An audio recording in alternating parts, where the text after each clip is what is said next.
Olá, eu sou Susana Bins, associada ao Rotary Clube de Porto Alegre, Glória Teresópolis, Distrito 4680, Porto Alegre, Rio Grande do Sul, Brasil, e este é mais um Conversando com o Rotary. Neste ano de 2023, estamos trazendo exemplos de pessoas e entidades que estão fazendo a diferença em suas comunidades.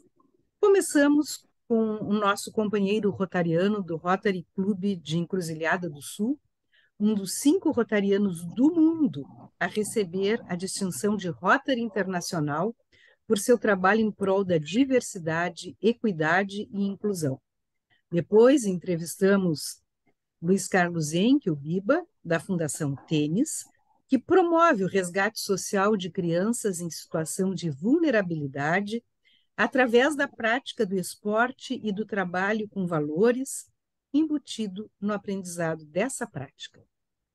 Já em março, conversamos com Rosana Casper, que está à frente do projeto do Grupo Marias, um trabalho fantástico junto às mulheres da Restinga na busca do empoderamento, da aquisição da autoestima e da oportunidade de aprendizados que lhes possibilitem a obtenção de alguma renda para a sua sobrevivência.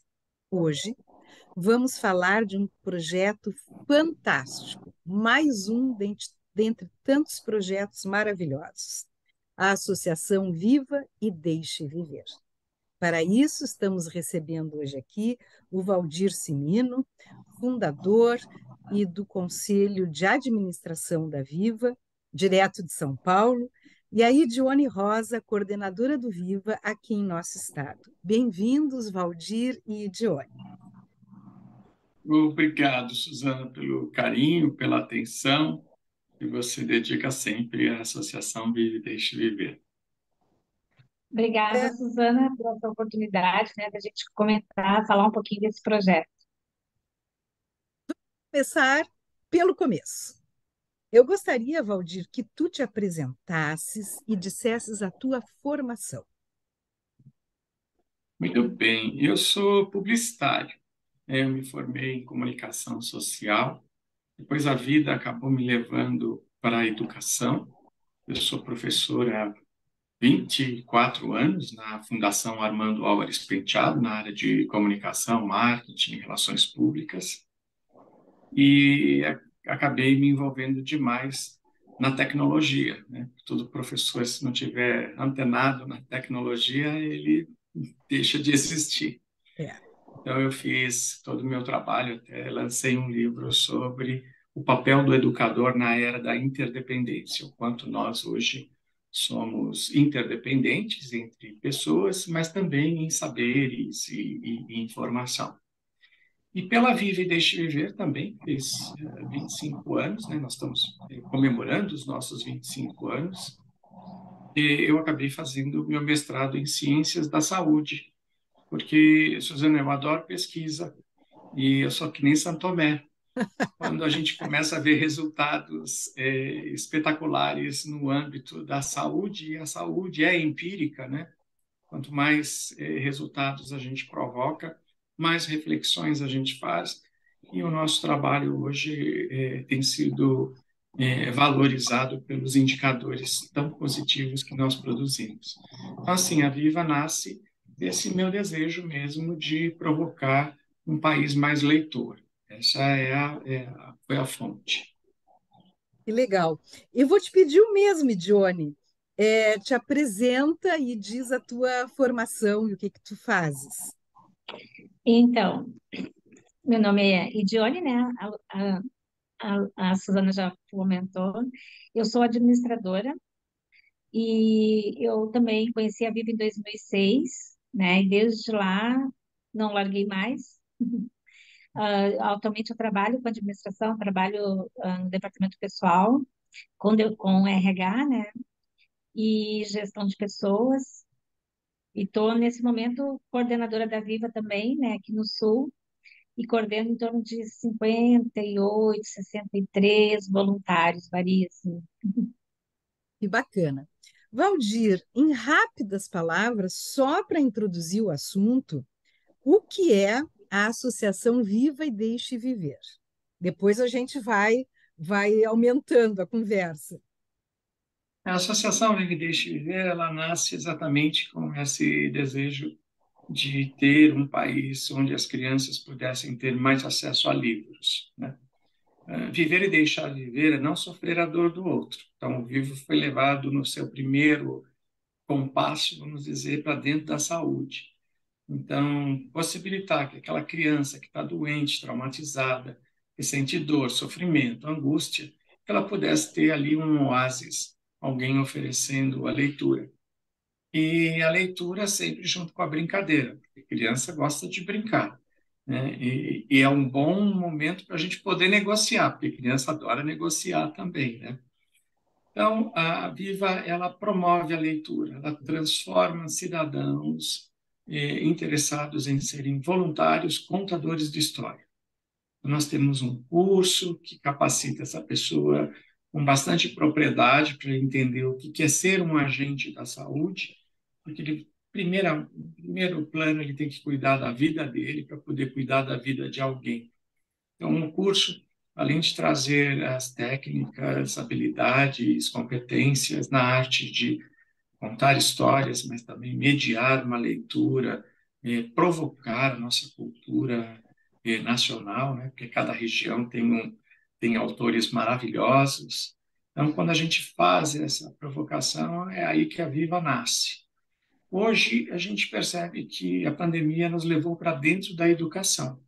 Então, a gente tem tido muitas experiências extremamente saudáveis de levar não só para dentro de um quarto de hospital, mas também para a sala de aula, né?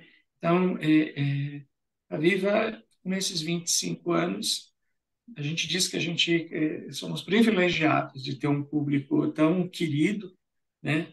São crianças que estão com suas saúdes comprometidas, mas nada impede com que elas deem continuidade à educação, à leitura, ao brincar. E, Suzana, a gente tem percebido que muitos pais esqueceram de contar história, esquecem de contar história para os seus filhos. E a Viva tem sido uma grande provocação, né? Quando os pais perguntam que livro é esse, olha, esse livro está muito bom para mim, não para ele nesse momento.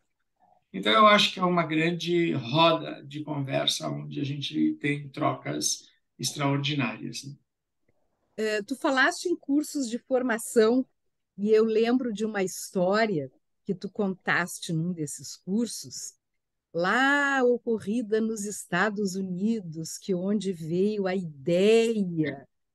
Como é que foi? Como é que tu concebeste a ideia daquilo que viria a se tornar o Viva? Em que momento da tua vida isso aconteceu? Então, eu acho que tem dois momentos assim que se juntaram, né? É, Primeiro, eu sou da comunicação, trabalhei em veículos, ajudei a lançar a MTV no Brasil, e nesse lançamento, para mim, foi extremamente estressante. Eu até questionei se eu queria continuar sendo publicitário, porque era um veículo muito novo, TV segmentada, não credibilizada, sem pesquisa que fundamentasse a venda, né, desse produto. Então, foi um processo de aprendizagem muito grande. E, em algum determinado momento da história da minha vida e da minha vida profissional, eu resolvi, eu tinha a possibilidade na época de tirar um ano sabático. Eu falei, olha, eu quero vivenciar outras coisas. E aí eu consegui um estágio pela própria MTV de morar. Eu digo que é uma gestação porque foram 9 meses, né, de vivência nos Estados Unidos, conhecendo a TV segmentada, mas naquele momento eu percebi que meu inglês, né, era bem macarrônico. E continua sendo, né, porque a gente vai falando, vai se virando e as coisas acontecem. Mas naquele momento eu precisava muito da conversação, da troca de informação, até para poder acompanhar o estágio que eu vinha fazendo. E um dos diretores da MTV, ele recomendou que eu fizesse parte de um grupo de idosos que doavam parte do seu tempo conversando com estrangeiros. Tinha uma metodologia que me encantou de cara, porque era um grande salão de chá, não era asilo, eram pessoas muito produtivas, acima de 65 anos, né? O mais velhinho tinha 89, o mais novinho 65, e eu, com meus 32 anos, passei a frequentar esse grande salão de chá, onde cada mesinha tinha um velhinho, ou com um livrinho, ou com um jornal, ou com alguma coisa para a gente poder conversar. E era um período de 2 horas que eu fiz a frequência de terças e quintas. Então, toda terça e quinta-feira, eu batia 2 horas, meu ponto, e tinha uma dinâmica que era muito interessante. Eu sentava numa mesa com um velhinho, trocava ideia, e daqui a pouco tocava-se uma sineta, aí os estrangeiros levantavam e trocavam de mesa, aí era um outro velhinho, outra história. Então, a cada 2 horas eram quatro informações, quatro cabeças, quatro histórias, às vezes muitas histórias, e a gente podia discutir tudo. E depois de um mês e meio atuando nessa casa, uma das senhoras, a Emily, que era a pessoa com quem eu via com mais frequência, ela falou: Olha, a gente está doando o nosso melhor, nosso tempo para você. Você vai doar o quê para quê? Aí eu falei: Pô, já veio assim na intimação, Que pergunta, hein? sem deixar eu respirar, né? Eu fiz assim: Bom, então eu peço o seu conselho, porque eu descobri isso aqui através do meu diretor na MTV, né, da pessoa que está me acolhendo. Ela falou: olha, aqui em Nova York nós temos um hospital que é o St. Vincent, é um hospital de doenças infecto-contagiosas, onde você tem muitos pacientes que hoje são tratados em casa, ou porque um câncer evoluiu, ou porque o HIV deixou muitas sequelas, ou, enfim, são pessoas que estão em casa. Algumas, inclusive, cegas, porque, dependendo da doença, do grau e do acometido, as pessoas já adultas perderam a visão. E aí eu fiz o que ela me mandou e fui lá no St. Vincent conhecer o espaço. Não tinha internet, não tinha nada disso, né, Suzana? Eu cheguei lá e já falei cheio de vontade, né? Quando que eu começo? Aí a assistente falou: Olha, tem um curso. Eu fiz assim: Ah, tem um curso. Quando que eu começo o curso, então? Ela falou: Olha, são 5 passos, um passo por semana. Daqui a um mês e pouco você já vai estar apto a poder doar, que você vai sugerir. E o curso era muito interessante porque tinha exatamente o cuidado do outro, administração de crise, as normas e práticas do que está dentro de um hospital ou está dentro de um home care, e também trazia ali a potencialidade, o que é ser voluntário. E uma das coisas que eu percebi é que eles não tratavam voluntário como um projeto assistencialista, mas um projeto de transformação pessoal e social. Inclusive, eles valoravam a hora voluntária, porque eu era obrigado a registrar num diário a minha participação, e isso me deixou muito encantado, né? Porque, assim, não tem assistencialismo, né? A gente sabe que o assistencialismo é necessário, mas aqui a gente quer que você, de fato, doe o seu melhor e faça um match, né, com a pessoa. Depois de 5 semanas, eles me deram uma ficha, eram classificados, eu tinha que pôr meu nome, telefone, como me localizar, e também deixei ali as atribuições do que eu queria fazer. Então, eu coloquei leitura, é porque foi recomendação da dona Emily, ela falou: aqui a gente conversa, lá você vai ler para alguém e você vai ser feliz. Mas também coloquei fazer um supermercado, lavar e levar roupa para uma lavanderia, se tiver que lavar uma louça sem problema algum. Aí coloquei ali algumas especificações e nem 10 dias depois a Bárbara me ligou, recomendando que o irmão dela queria que alguém lesse críticas de cinema, de teatro, porque era uma pessoa que gostava muito e tinha perdido a visão. A partir daí, então, eu comecei um processo. Então, 2 vezes por semana com os idosos, 2 vezes por semana com o Kevin, lendo histórias, críticas. E o que mais me chamou a atenção foi um dia que eu convidei ele para ir para o cinema. Ele ficou muito bravo comigo, falou: Não, nada disso, eu não vou sair de casa, eu estou cego. Eu falei: Sim, você está cego, mas não está surdo, você está escutando. Então, vamos para o cinema. E aquele dia ele me colocou para fora da casa dele. Ele falou: Não, pode ir embora, não quero mais você. Eu falei: Então tá ótimo. Então você não me quer, paciência, né? Porque também já vinha tudo né, respeitar o Sim. âmbito da pessoa. E aí eu peguei e fui embora. No dia seguinte, a Bárbara me ligou: olha, ele quer falar com você porque ele está muito chateado. Ele ficou muito bravo com você sem razão nenhuma. Então ele topa para o cinema. Então nós passamos aí para o cinema. E daí, Então, dessa tua experiência, veio a ideia de fazer aqui no Brasil isso que hoje é a 92. Associação Viva e Deixe Viver. Isso foi em 92. De 92 a 97, já convite da Rede Globo de televisão, voltei para o Brasil, já uma responsabilidade muito maior, cuidar da marca Rede Globo. Então, assim, não tinha muito tempo para a minha vida, né? Porque não tinha sábado, não tinha domingo, mas sempre ficou pulsando, né, aquela vontade. E entre a minha casa e a Rede Globo, que era na Alameda Santos, né, Paulista, tinha um hospital no meio do caminho, que não por acaso, um hospital chamado Emílio Ribas, um hospital de doenças infecto-contagiosas. Eu peguei e fiz assim, poxa vida, adequação, estava no meio do meu caminho. E então, por não ter condições ainda de fazer, de levar alguma atividade, ou de pensar em alguma atividade, eu passei a ser um doador financeiro. Então, durante 5 anos, eu colaborava com recursos para comprar roupa para as crianças, kit de higiene, materiais escolares. Tinham 3 festas anuais que a Capelania Católica promovia, então eu ajudava a comprar tudo que era possível, né, para a festa e também juntar os amigos. Mas depois de 5 anos, em 97, a Léo, que era uma voluntária que tinha trabalhado na Globo e ela fazia a ponte, né? Ela falou: oh, você ajuda tanto a instituição que as pessoas querem te conhecer, porque você é um dos maiores colaboradores, né? Eu fiz, ai, eu nem sabia disso. Então vamos lá conhecer. E quando eu entrei, Suzana despertou alguma coisa que estava dormindo há muito tempo. Eu entrei nos corredores, cinza, escuro, sem espaço para criança, luzes queimadas, mas uma das coisas que mais me tocou foi no mesmo andar ter 5 relógios. E cada relógio estava parado num tempo. Todos os relógios quebrados. Cada relógio estava. Fiz assim, bom, aquilo me chamou a atenção. Falei assim: qual é o tempo que a gente pode dar para o outro? Né?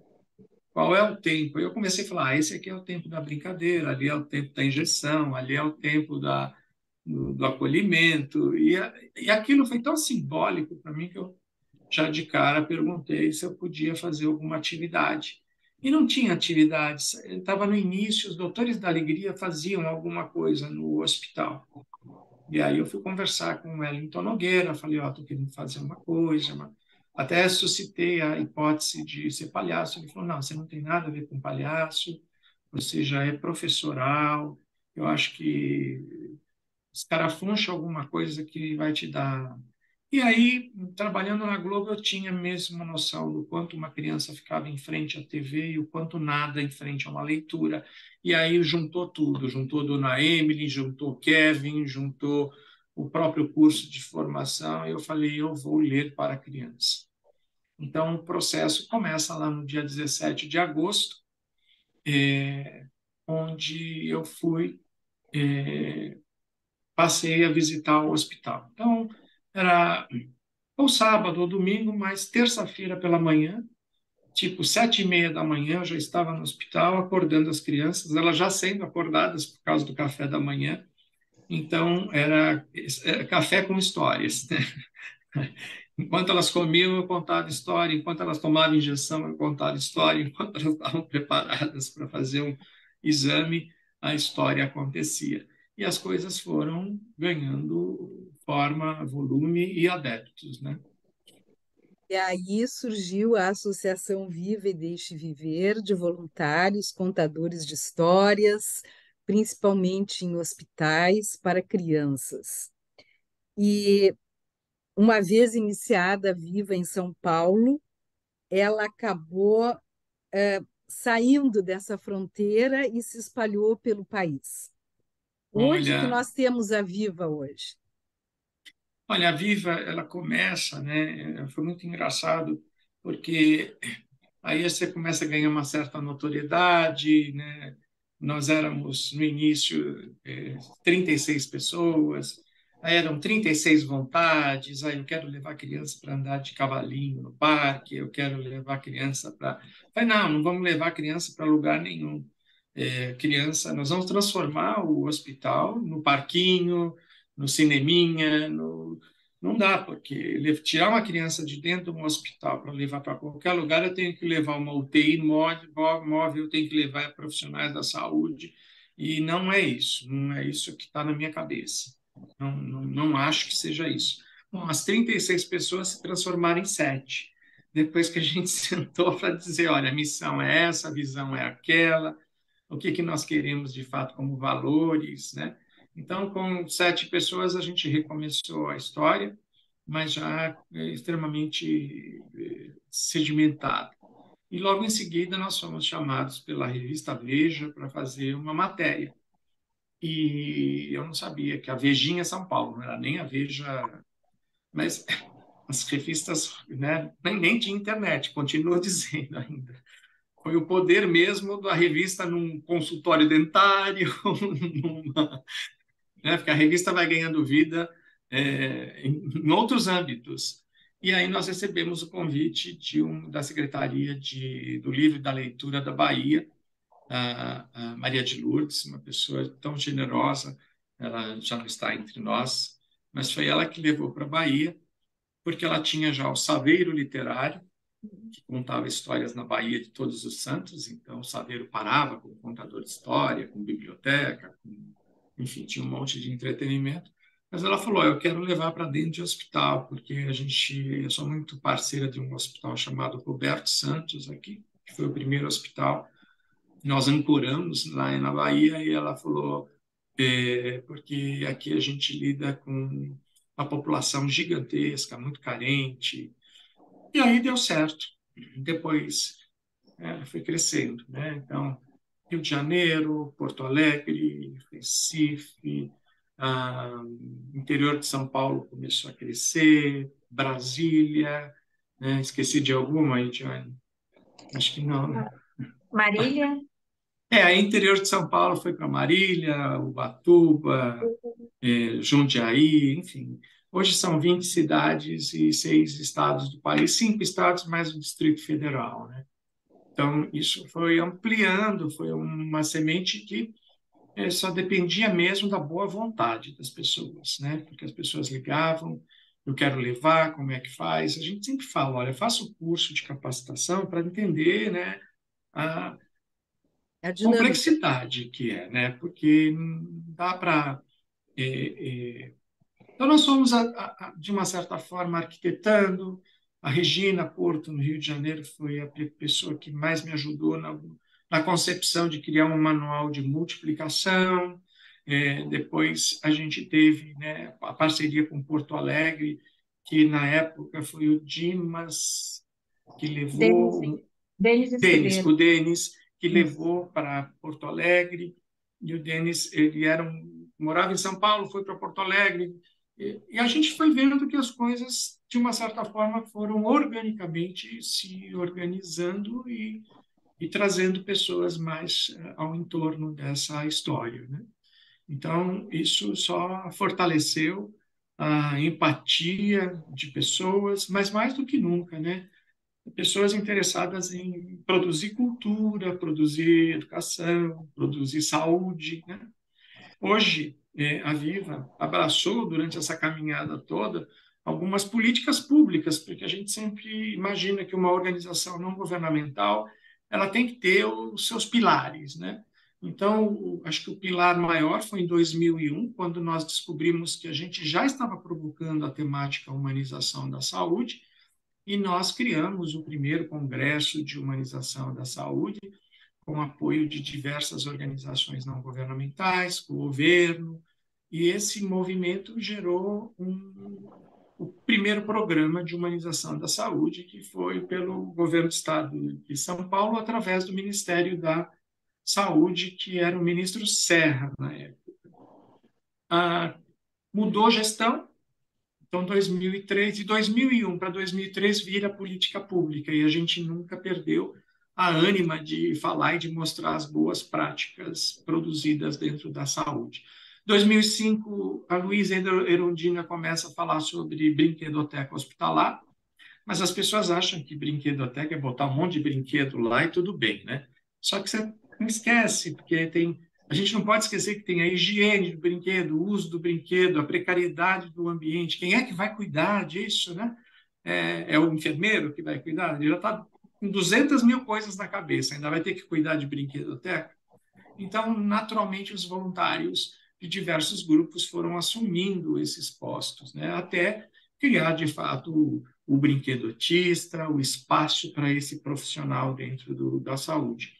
Isso nos deixou bastante felizes e a gente pegou alguns anos, né? Como a gente tem vivência com crianças, que a gente conta história há muito tempo, né? Crianças que vivenciam, que são internadas, que são moradores de hospital, a gente percebeu que o desenvolvimento da classe pedagógica hospitalar é muito importante. Então,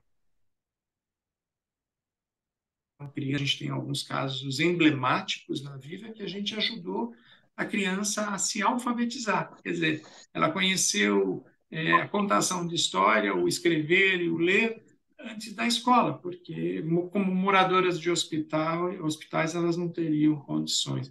E hoje a classe hospitalar ganha força, ganha menos do que a gente gostaria, mas porque depende muito do gestor acreditar nessa política, nessa lei e fazer essa coisa acontecer, né? Que fantástico, né? Eu cada vez me encanto mais com essa proposta da Viva. E saindo de São Paulo, vindo para Porto Alegre, nós temos aqui a Idione, que já disse que entrou na Viva em 2006, mas eu gostaria de saber eh, por que que tu entraste na Viva, como tu chegaste na Viva. Então, a Viva veio para cá em 2004, como o Valdir já falou, pelo Denis Escudeiro, né, que foi que trouxe. E a minha irmã, ela é técnica em saúde bucal. E a esposa do Denis, ela é dentista, e elas trabalhavam juntas. Então, em 2006 teve o curso, e ela convidou a minha irmã para fazer, e a minha irmã me convidou. Então, nós fomos fazer, nós duas, né? Daí a gente fez o curso, atuamos bastante tempo, depois ela acabou saindo da Viva, e eu fiquei, né? Assim, nenhum momento eu parei. E aí, em 2015, a gente, a Nana assumiu antes de 2014, a Nana assumiu a coordenação, que antes era por outras pessoas, e ela tinha um sonho de engravidar, né? E ela não conseguia, então ela assumiu a Viva e foi dedicando o tempo dela para a Viva, assim, né? A Nana é uma pessoa maravilhosa, ela tá também, acho que desde 2004, né? Valdir, desde o início. E Isso. ela começou como voluntária fazendo a formação, né? Fazendo uma palestra da formação e depois ela fez o curso e ela entrou para a ONG. Então, assim, nessa dedicação para a Viva, ela acabou esquecendo que ela queria o filho e engravidou, né?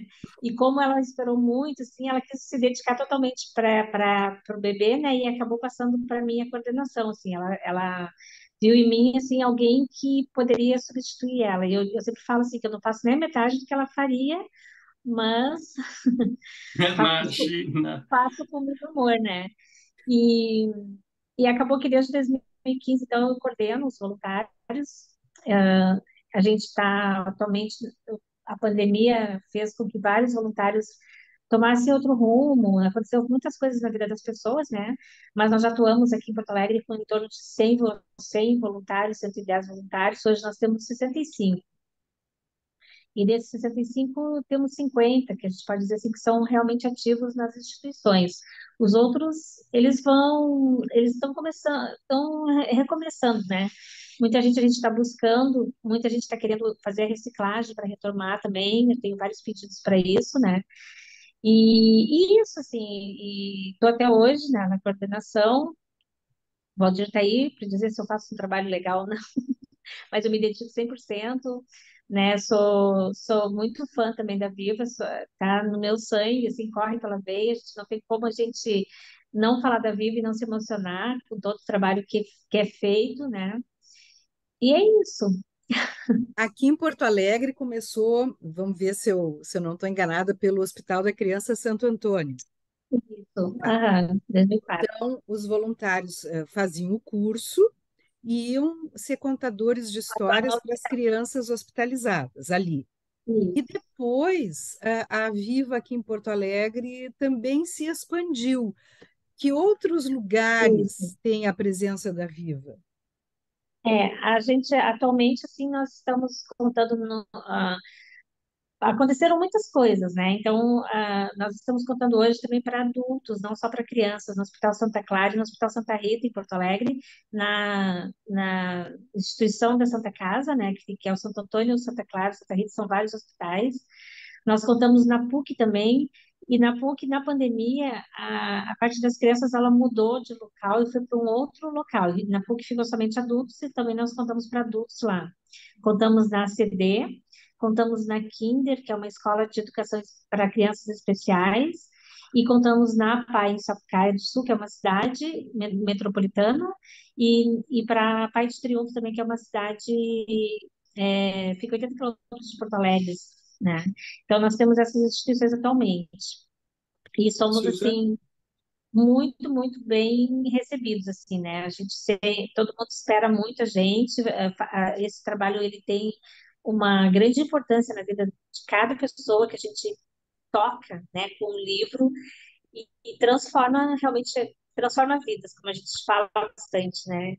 E a gente já viu depoimentos, já encontrou, tem uma colega nossa que ela gosta muito de escrever, que é a Madu, ela disse que já encontrou alguém na rua que deu um depoimento falando que como foi importante a visita dela no momento que ela estava com o filho no hospital. Então, isso faz com que a gente tenha esse nosso coração de alegria, né? E faz com que a gente tenha certeza de que esse é um caminho certo, é um caminho correto, que não tem dúvidas de que é um trabalho importante, né? A gente levar educação e levar esse conhecimento para as pessoas hospitalizadas naquele momento assim, frágil da vida deles, né? É, é importante, faz toda a diferença naquele momento ali.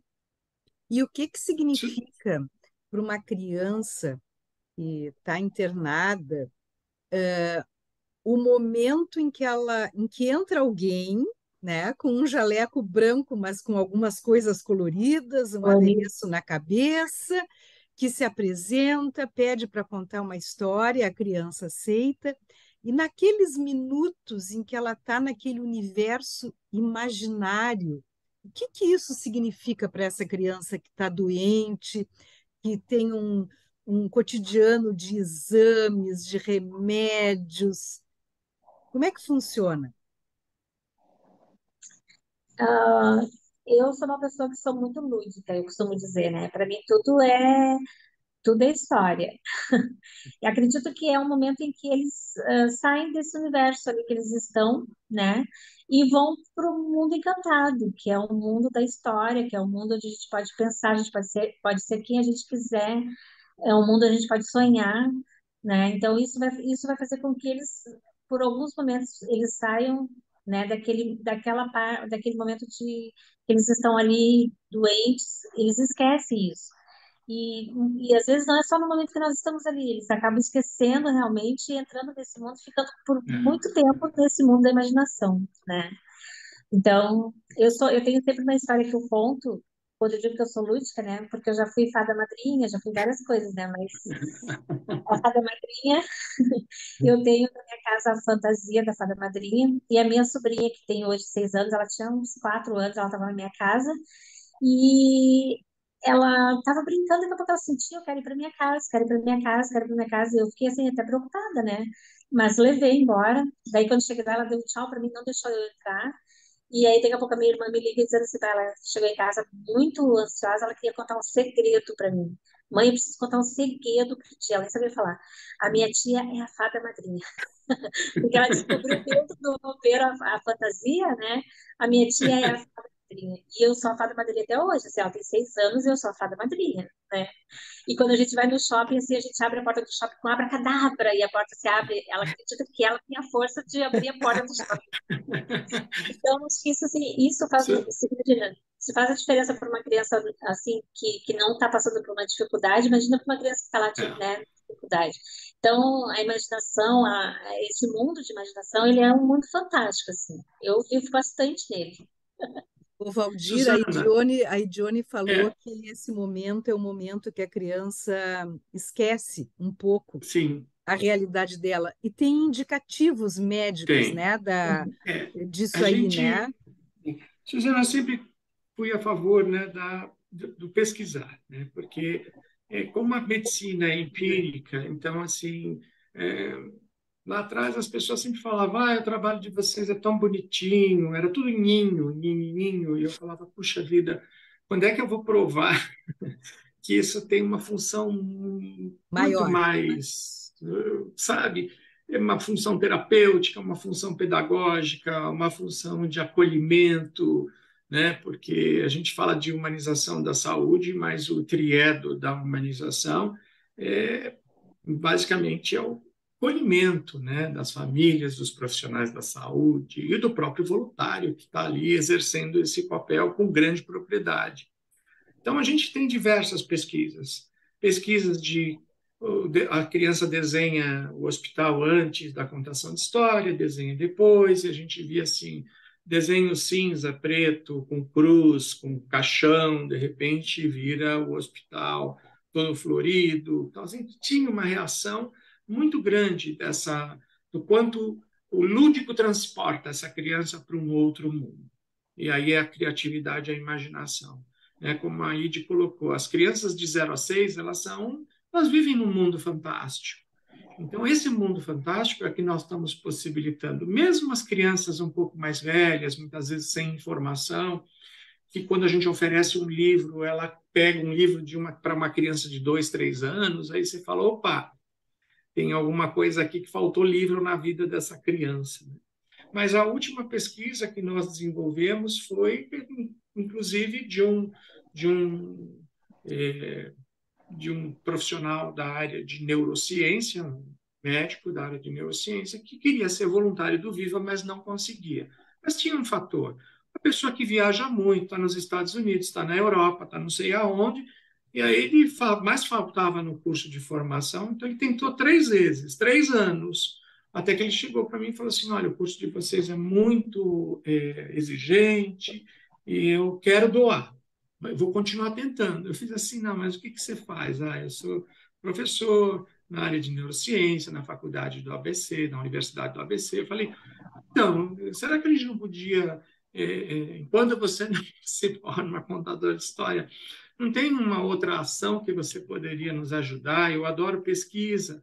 E dali veio exatamente a pesquisa. Eu falei, mas eu não quero pesquisa mais de desenho, eu quero pesquisa orgânica. Eu quero saber o que acontece no organismo da criança quando ela está recebendo a história. O que provoca isso, né? E, para nossa felicidade, nós conseguimos o apoio da Rede D'Or e fomos lá investigar 80 crianças, 40 receberam a contação de história, a narrativa, na UTI, né, num espaço mais traumático, e ela tinha o livre arbítrio de escolher entre 8 histórias, né? Então não era nada imperializado. A gente ia lidar com a narrativa daquilo que ela escolheu. E o efeito controle, o grupo controle, eram as crianças que iam brincar. Nós íamos provocar algumas brincadeiras que não exigisse tanto dela o mundo da imaginação, né? Então, coisas mais lógicas, com razão, e isso foi muito interessante porque o resultado simplesmente demonstrou uma queda no cortisol da criança que brincou em até 4 vezes, e a criança que ouviu a narrativa dobrou isso. Então, o cortisol foi lá para o chão. Isso nos deixou tão encantados, né? Foi um paper que saiu internacionalmente, circulou pela mídia toda, e a gente falou, bom, conseguimos algo inédito, né, para o nosso trabalho. E passamos a, de fato, ser mais respeitados por essa. Inclusive, os voluntários preenchem um diário, né? Cada vez que eles participam, eles colocam algumas informações que já lá no passado, para mim, era trabalhar a escala de humor e dor, quando eu entrei no quarto, como essa criança estava, quando eu saí, o pai brincou, o profissional da saúde brincou ou só medicou? Então a gente traz, mas também traz lá o voluntário, como que você entrou nessa ação e como você saiu dessa ação. Isso, Suzana, nos valeu agora. Nós vamos começar agora no mês de maio, já fizemos todos os testes. Nós fomos convidados pela Unicamp, pelo Instituto de Estudos da Literatura, a levar o nosso curso de formação como uma disciplina extensionista, né? E também formamos 8 voluntários que vão aplicar a pesquisa num outro formato. Então, nós vamos aplicar com crianças, as crianças que nós utilizamos na primeira fase foram crianças de uma classe social privilegiada, né? E agora nós vamos para o SUS, então nós vamos fazer a comparação. Só que a pesquisa também cresceu, porque lá a gente dava 8 livros, agora serão grupos. Então vai ter o grupo de leitura um pouco mais longa, a leitura mais curta, a poesia, a tecnologia, quer dizer, ampliou essa percepção, mas também nós vamos tirar a saliva do voluntário, né? Então, tira-se antes a saliva, conta-se a história e depois tira-se novamente. Isso a gente jamais esperava. Então, o tempo é que foi dizendo para a gente o tamanho dessa responsabilidade que nós temos. E aí eu só quero complementar que a ID é um amor de pessoa, uma pessoa que é assim, extremamente dedicada. Eu acho que todos os setos que foram passados por voluntários, né, que carregam o andor, eu te sempre digo, são pessoas que são especiais, né, que de fato acreditam que naquilo que a gente sempre coloca, são pessoas conscientes da causa que estão abraçando, são pessoas compromissadas com a instituição, e a gente vê o quanto as instituições valorizam hoje o nosso trabalho, e constante, porque na constância, né, na frequência que a gente vai ver mudança no outro, mas principalmente na gente. O Valdir, só para assim, para as pessoas menos conhecedoras que possam estar nos ouvindo, o que significa baixar o nível do cortisol? Ou seja, a criança, o cortisol é aquele hormônio que infere muito na inquietação, na tristeza, na angústia, né? É uma potencialidade sem para o afastamento da criança da realidade e para aquilo que você colocou. Então, ela só vai reforçar a dor, o sofrimento, o inesperado. Ai, quem é a pessoa que vai me cutucar? Quem é a pessoa que vai me angustiar? Então, é aquele semblante, aquela nuvem negra, vamos dizer assim, né? Certo. E quando a gente vai para a endorfina e a ocitocina, que é o hormônio que é o mais poderoso, né? Que é quando as mães produzem, quando elas estão amamentando, que é um grau de felicidade extraordinário, é isso. A contação de história tem esse poder, né? De transportar a criança dessa nuvem negra para uma nuvem azul, uma nuvem interessante, onde ela pode, de fato, inclusive colaborar com o seu tratamento, né? E eu imagino que também transportar o contador, né? Não, eu Porque não eu tenho imagino dúvida. que essa questão ali no diário, né? Como você entrou e como você saiu, eu Uhum. imagino que o como você saiu deve estar sempre no máximo, né? No máximo, na máxima potência, porque às vezes o voluntário é sempre o inesperado. Eu vou abrir uma porta, eu vou encontrar quem? A criança vai querer minha história, porque também isso é uma dificuldade que o voluntário precisa entender. Oi, ela não está te rejeitando, ela está rejeitando o momento dela. E se você puder escutar o não dela e obedecer o não dela, pode ter certeza que ela vai te chamar de volta, né? E quando a gente fica, né, tentando forçar a barra, não dá certo, né? Ninguém gosta disso. E com a criança, que ela traz esse espírito mais livre, que ela é acolhedora quando ela quer ser, mas ela é negociadora também, né? Porque criança adora negociar. Então, perceber, né, o quanto a gente pode ser favorável ou desfavorável nessa construção desse relacionamento, mesmo que seja um relacionamento de 20 minutos, né? Eu acho muito fantástico assim que essa atuação dos voluntários da Viva, elas têm o poder de transformar a pessoa a contação está se dirigindo, né? Mas também o próprio voluntário, né? O voluntário às vezes sai de lá com, muito provavelmente, com a sensação de que ele foi mais ajudado do que realmente ajudou, né? Isso eu não E tenho dúvida, viu, Na verdade, Suzana? não é a Oi. sensação, né? A gente sai realmente melhor Convicto. e nós somos mais ajudados do que a criança, né? Na verdade, é bem essa, né? A Viva aqui no Rio Grande do Sul fez 18 anos e no Brasil fez 25, né, Valdir? Isso. Isso. Tá. E que característica precisa ter uma pessoa que queira participar da Viva? Vontade de contar história. É, E aí ela voltar. procura se informar Então, dos eu acho que a cursos. gente tem alguns fatores, sabe, Suzana? Primeiro, a gente respeita o próprio hospital, então, acima de 18 anos no hospital.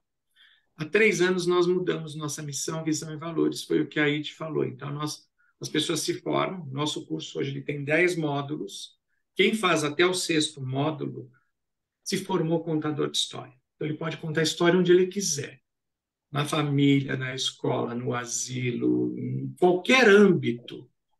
Aí tem mais 4 módulos que o empodera para ter essa visão da saúde, que quer cuidar de gente na saúde. Tanto é que a gente hoje trabalha a criança, mas trabalha o adulto, mas trabalha o idoso também. Nós tivemos a grata satisfação de ser convidados pela Santa Casa de Misericórdia de São Paulo para criar um curso chamado Tempo Rei de Histórias. Só retomando aquilo que nós começamos lá.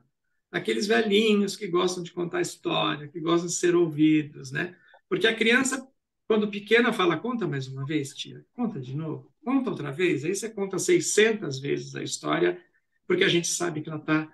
Você vai contar cada vez você conta, você vai contar com toda a felicidade do mundo, porque ela está formando as cognições, ela está entendendo o mundo a partir daquela história, né?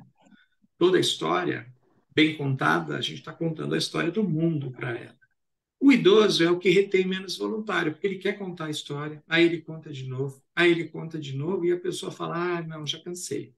Cansei, é sempre a mesma história. Então, nós criamos um curso para poder fazer provocações, né? Porque a memória está fraca, a memória está esquecida, a memória já não resiste mais.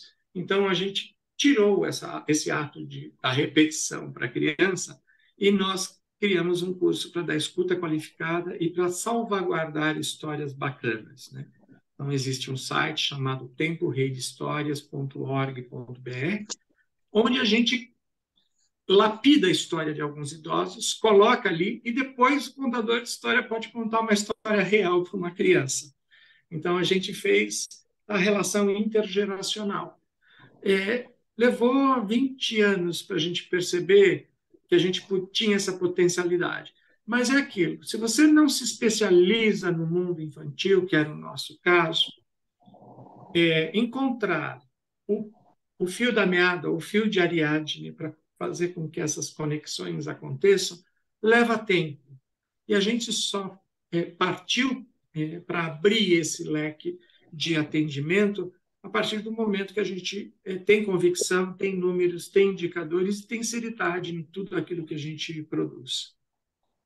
Se as pessoas quiserem saber um pouquinho mais da Viva, tem o site Isso. associaçãovivedeviver.com.br, é isso? .org. Ah, www.vivaedeixeviver.org.br. perfeito. Mas Colocando no Google ali, a Associação de Vida Verde, a primeira que aparece é o é a site. primeira que aparece, Ah, tá? ótimo, porque eu imagino que a nossa conversa vai despertar em algumas pessoas a vontade de conhecer um pouco mais. Nós estamos nos encaminhando para o final, e antes de eu agradecer a presença de vocês, eu queria fazer uma pergunta, a mesma para cada um. Ok. Ide, o que te encanta na Viva?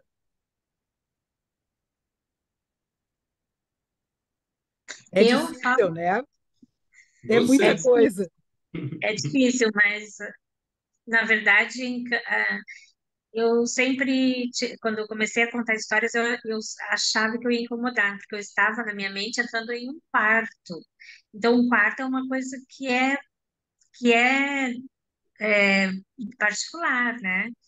E hoje, assim, o que me encanta é ver uma criança sorrindo num momento difícil da vida dela, ver o pai e a mãe sorrindo, porque tem muitas histórias que viram brincadeira, né? Uma brincadeira geral. Às vezes a enfermeira entra no quarto e a gente está lá na maior farra que a gente fala aqui no Sul, né? E daqui a pouco a enfermeira já entra na brincadeira também. Então, o que me encanta é isso, é a gente poder tirar um sorriso de quem está passando por um momento difícil, né? E essa receptividade natural que a criança nos dá, que nem o Rodir falou, né? A criança, ela é lúdica, aquilo é verdadeiro dela. Então, isso é realmente o que mais me encanta, assim. E o que te encanta, Valdir? Olha, Suzana, são muitas coisas que me encantam, mas assim, quando eu me coloco na pele de um cidadão, o que me encanta é o exercício do voluntariado no nosso país. É o exercício de fato, promover o bem, porque a gente sabe que quando a gente está promovendo o bem é para nós também, né? Como você falou, às vezes a gente ganha mais do que o outro que está recebendo. Como professor, eu sempre vejo a possibilidade de abrir espaço para o conhecimento, para a cultura, para a educação. Eu acho que a gente já sofreu demais com tanta pedra e tanta violência nesses últimos anos. Quer dizer, abrir a mente, oferecer uma leitura é oferecer, como eu falei, a história do mundo para o outro. Então, como professor, eu me vejo nessa responsabilidade de ter um país com mais leitores. Porque quanto mais leitores nós tivermos, mais humano nós seremos e mais empáticos com a vida também. Acho que basta de violência. A violência gratuita não nos leva a nada.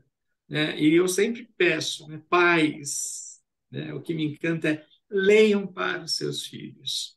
Uma criança só vai ser leitora se ela tiver referências dentro de casa. E sem referências nós não somos ninguém. Perfeito. Eu gostaria muito de agradecer a disponibilidade de vocês em conversarem conosco, mas mais do que isso, eu gostaria de parabenizá-los pela dedicação a esse movimento fantástico que é a Associação Viva e Deixe Viver. Valdir, a ti, um agradecimento especialíssimo por Obrigado. teres um dia tido essa magnífica ideia, buscando parcerias que viabilizassem a sua existência e por estares te dedicando tanto e há tanto tempo para que outras pessoas que tu nem sabes quem são possam ter momentos de alívio e de alegria em suas vidas.